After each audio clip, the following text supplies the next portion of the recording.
Still nobody does light work. Come on. Light work, look. Come on. The wrist, light work. With the Light work. Right here, that's light work. Quick. Splash that cash! Splash that cash, Splash nigga. that cash! Huh? Tell him don't spend the re-up, man. Stop. 50-pound notes are kicked across the floor as a joke. Laughter echoes in the grainy video. A moment of bragging that they thought would never be seen.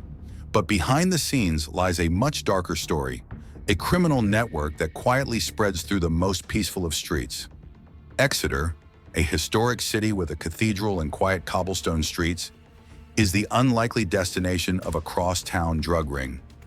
Yet even in that seemingly slow pace of life, the text messages from London, the quick rendezvous, the trains pulling out of stations, all of it is a well-oiled underground machine that exploits the innocence and vulnerability of young people. There are no gunshots, no chase scenes, just figures disappearing into the night. The only traces left behind are the wads of dirty money tossed across the floor. The case not only exposed the greed and ruthlessness of a group of young people, but also sounded the alarm about how technology and fake debts can turn an ordinary teenager into a heroin courier with just a few text messages. And when the truth was revealed, it not only shocked Exeter, but also raised a bigger question.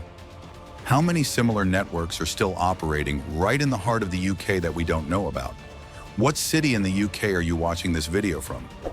Leave a comment to see if anyone is like you, and what would you think if this happened right where you live? They were not notorious kingpins, nor did they appear to be criminals at first glance. Hassan and Yaqub Sufi, two young brothers from Essex, grew up in a quiet residential area where dreams of a better life were always mixed with a sense of frustration due to deprivation. Ahmed Abdullahi, Faisal Ibrahim, and Khadija Sharif, all from London, were just ordinary young men struggling in the harsh urban life. Robin Janowski, the eldest of the group from Exeter, had a different past, quiet, but a link in the chain that helped the network take root locally. And Jake Taplin, also from London, like many others, once in the vortex, it was difficult to turn back. When the network was exposed, two more names, Shuaib Marawad and Bobo Faki, were revealed, tried separately but in the same criminal chain. What makes this case so terrifying is not the lengthy criminal records. Most of them have none, but their normality. They went to school, worked part-time, blended in with the crowd. And then at some point, the promise of quick money, fake debts, and the lure of underground power pulled them off their old paths. No guns, no knives, but enough tricks to manipulate and exploit children. That makes this case so chilling. When their names appeared on the indictment, the people of Exeter were not just shocked by the crime, but also shuddered by the realization that anyone, even the most ordinary person, could be a cog in a cross-county drug ring. It all started with something seemingly trivial. Several teachers in Exeter noticed a group of students who were suddenly absent for no reason, their phones ringing during class but always hiding them when asked. At the same time, local police were reporting an unusual spike in heroin and crack cocaine cases, a rarity in the normally quiet city. At first, it seemed like isolated incidents, a few short-term missing children, a few sporadic arrests of street corner drug dealers, a few strange text messages on the victims' phones. But as the pieces came together, a disturbing picture began to emerge. Investigators discovered that many of the direction phone numbers were from London, and the messages had the same writing style and encryption. A test call from an undercover cop confirmed the suspicion. The caller answered immediately, arranging the transaction within minutes. A response too quick, too methodical to be spontaneous. It was the first moment of realization. Exeter was not just a drug dealer, but the end point of a full-blown county lines operation. From this tenuous clue, a massive operation called Operation Connard was launched, the beginning of a months-long surveillance process that would see every message, every train journey, and every face placed under the forensic microscope. The network operated silently and smoothly, almost invisibly, a relentless machine running through the quietest streets of Exeter. It all started with cheap burner phones, unregistered phones that could be bought in any small shop and discarded when needed, and were given innocuous-sounding nicknames like Mitch, RICO, or pricey. These numbers were more than just a means of communication. They were the lifeblood of the network, connecting the London headquarters directly to the Devon-based gangs. Once an order was confirmed, every transaction was coordinated by text messages of just a few words, or sometimes just a single symbol, coldly brief but enough to trigger the chain of operations behind it. Most frighteningly, in most cases, the couriers were minors. They are drawn into this vortex by methods as ingenious as they are ruthless. A fake debt built up from a few lost packets of drugs, a small loan of a few dozen pounds that quickly balloons into an excuse for forced unpaid labor. The inexperience of youth and the pressure of vague threats make them the perfect tool, easy to control and hard to detect. The goods, mainly heroin and crack cocaine, are transported from London to Exeter on overnight trains or in borrowed cars, often changing schedules to avoid being tracked. The methods of concealment are also calculated but effective, stuffed in sports bags, hidden among dirty clothes, even tucked into seemingly harmless train tickets. The cash collected from retail outlets is quickly collected in temporary rented accommodation, safe houses that last for a few weeks and are abandoned without a trace, before being returned to London along the same road. This hierarchical structure makes tracking extremely difficult. No one in the system, except the mastermind, knows the whole picture. Each person has only a small part of the task and changes constantly, so if one link breaks, the rest can continue to operate as if nothing had happened. What makes this network dangerous is not just the volume of drugs being smuggled back and forth, but the way they maintain control through fear. There is no need for public torture or street violence, just a few hints about consequences, a few threatening text messages to families, a few vague promises that you will be cleared of your debt if you finish this one. All are enough to keep the teenagers in check. In the eyes of their neighbors and teachers, they are still normal kids, going to school, coming home, hanging out with friends.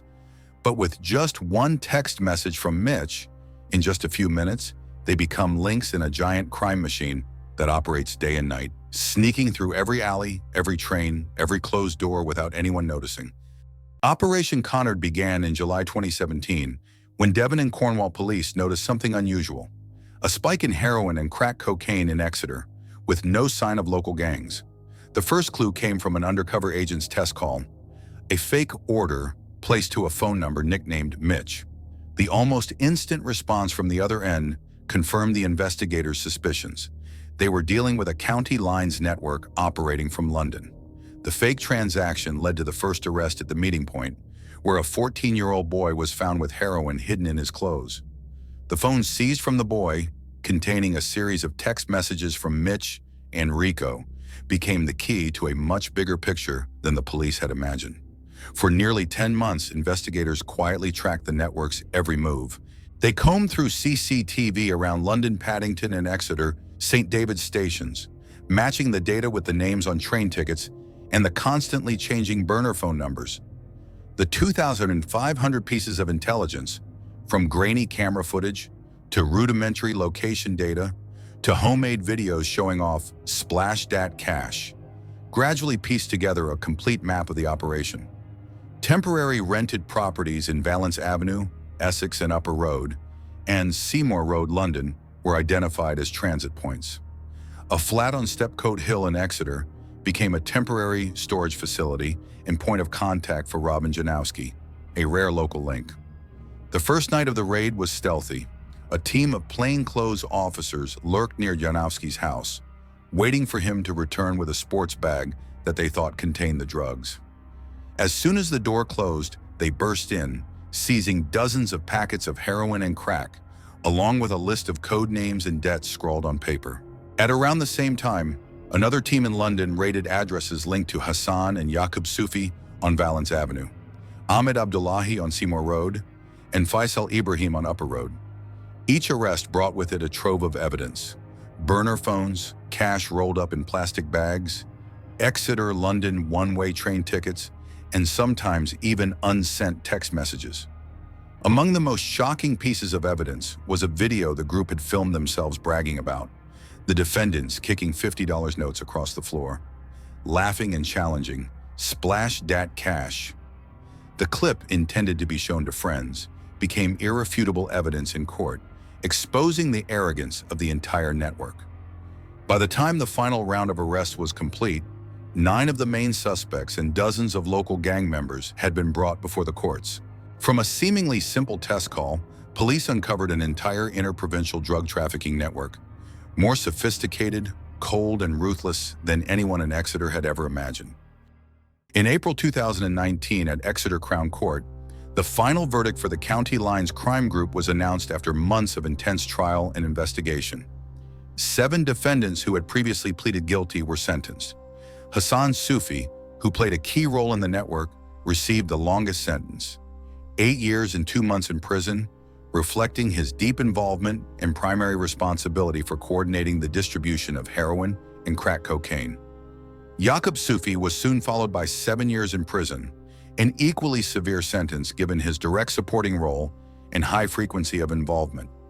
Ahmed Abdullahi was sentenced to 5 years and 9 months in prison, while Faisal Ibrahim was jailed for 6 years for his role in coordinating the shipments. Khadija Sharif, the only female defendant in the group, received 4 years and 3 months in prison, a sentence reflecting a lesser involvement, but still sufficient to establish his serious guilt. The remaining 2, Robin Janowski and Jake Taplin, were both sentenced to the same terms as the main group for their direct roles in the local supply and distribution of drugs, completing the series of convictions for the 7 who pleaded guilty. The next hearings were for the only 2 defendants who pleaded not guilty, Shwiab Omar Awad and Bobo Faki. During the trial, the prosecution introduced key evidence, including phone records, coded text messages, and the Splash Dat Cash video, all of which exposed their involvement in the operation of the network. As a result, Awad was sentenced to 3 years and 3 months in prison for conspiracy to supply Class A drugs. Bobo Faki was also convicted of the same charge, but his sentence was deferred to allow for consideration of factors relating to his age and level of involvement. The verdict brings the case to a close, taking the entire County Lines crime group off the streets of Exeter and sending a strong message that no matter how sophisticated and quiet the network, justice will find its way. The case is not just an indictment of 9 individuals, but also a systemic wake-up call about the evolution of drug crime in Britain. County Lines, once a vague concept to many Exeterans, is now evident in every detail of the court papers. Cheap burner phones, short-coded messages, a tightly hierarchical network, and psychological control tactics based on fake debts. Instead of overt violence, they exploit the fear and naivety of minors, turning them into transporters and dealers, making detection and intervention extremely difficult. The biggest shock to the Exeter community is not just the infiltration of drugs into the once peaceful town, but the realization that the perpetrators can blend right in with the crowd, young, ordinary, and seemingly harmless. Following the conviction, schools and child welfare agencies in Devon tightened their monitoring procedures and launched mental health and awareness programs to recognize the signs of children being drawn into the network. The case also prompted police agencies across the UK to work together, share data across regions, and monitor long-distance transport routes more closely. Most importantly, it highlighted that in an era of cheap and fast technology, the lines between normal life and organized crime are increasingly blurred, and that any community could become the next target if it is not vigilant. County Lines crime is more than just cold statistics or names on a criminal record. It is a wake-up call about how modern society can let children slip into the shadows without anyone noticing. It raises the uncomfortable question, where are we looking when the warning signs are right in front of us? When anonymous calls, strange messages, or mysterious absences of children around us go unnoticed, it is this silence that allows criminal networks to flourish. Exeter is just one example, but it is not the only one. In any city, from a bustling capital to a small coastal town, similar networks could be running right under your nose. And with that awareness, the most important question that remains is, are we conscious enough to recognize and act before it is too late? If you want to follow more true crime stories told with truth and depth, subscribe to the channel so you don't miss the next analysis. Because sometimes understanding the story is the only way to prevent it from happening again.